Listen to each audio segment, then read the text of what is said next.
Hello and welcome to the Success Guide. And this is part 2 of 22 practical ways to save money. Number 12.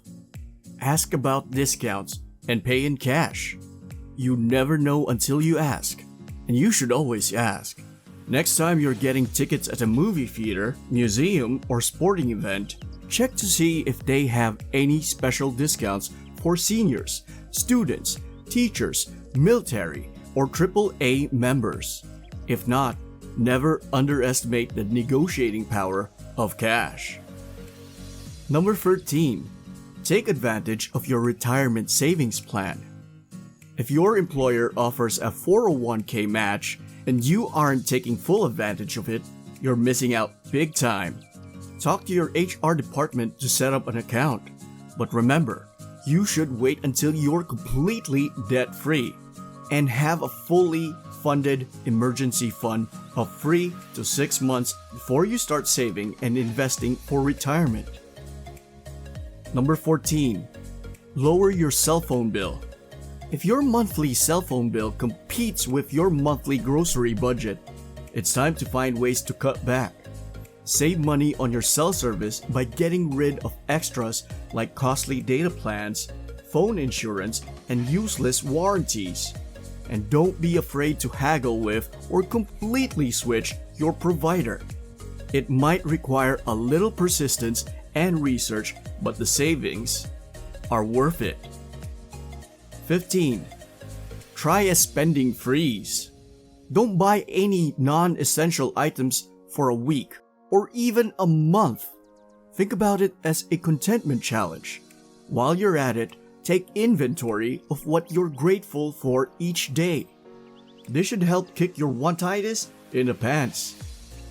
Make your spending freeze work by prepping meals with the food you already have, avoiding stores where you tend to impulse buy, and saying no to anything that isn't a basic necessity. Number 16. DIY everything. Before you shell out the cash to pay for a new backsplash, fancy light fixture, or bench, think about doing it yourself. Usually the cost of materials and a simple Google or YouTube search will save you a ton of money on your latest home project. Plus, you won't have to pay someone to do something you can most likely do yourself.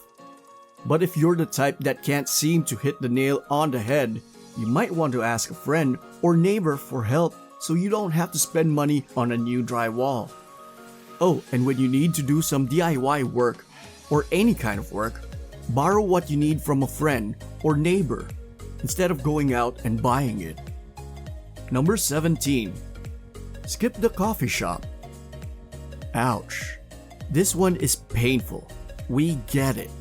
But instead of spending $5 on the daily latte, you could save money by just making your coffee at home.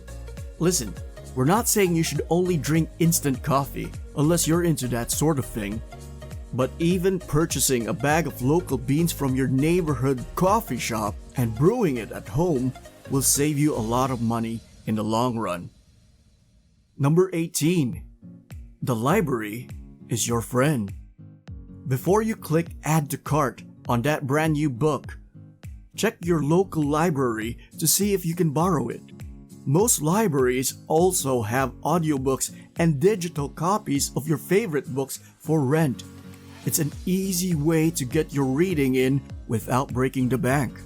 We get it though, because we love reading too. In our national study of millionaires, 81% of millionaires surveyed read 11 or more books per year. Like Dave Ramsey always say, readers are leaders. Bonus tip, check sites like Alibrize and Thrift Books for major deals on like new or even well-loved books for next to nothing. Number 19. Try a staycation. When your goal is to save money now, a vacation is the worst thing you could spend your money on.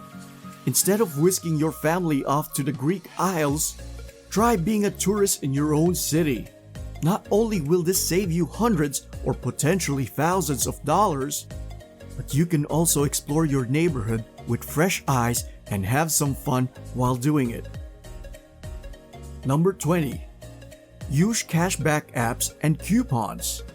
Nothing beats a good old-fashioned 20% off coupon when you're buying something. But did you know there are plenty of cashback apps out there to help your savings go even further?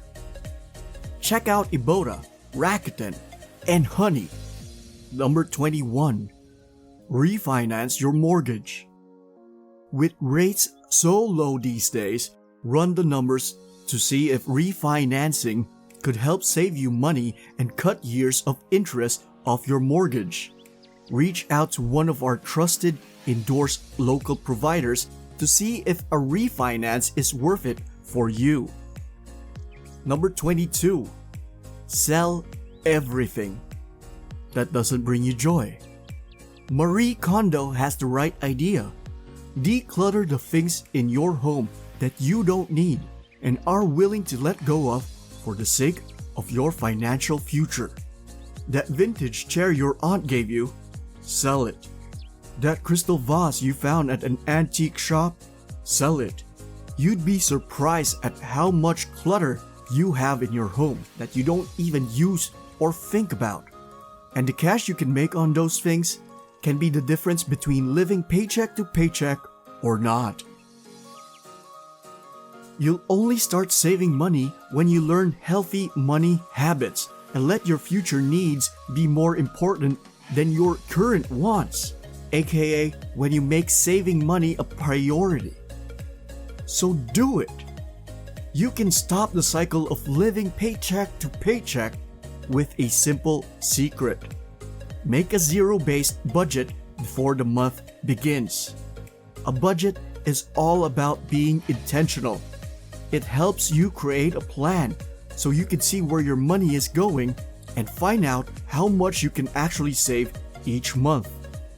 When you make a zero-based budget, you're giving every single dollar a name or assigning it a job to do before you save or spend it. Remember, it really doesn't matter how much money you make. What matters is how you spend and save the money you make. Thank you for watching. Make sure to comment, like, subscribe, and turn on post notifications. Check out more of our videos.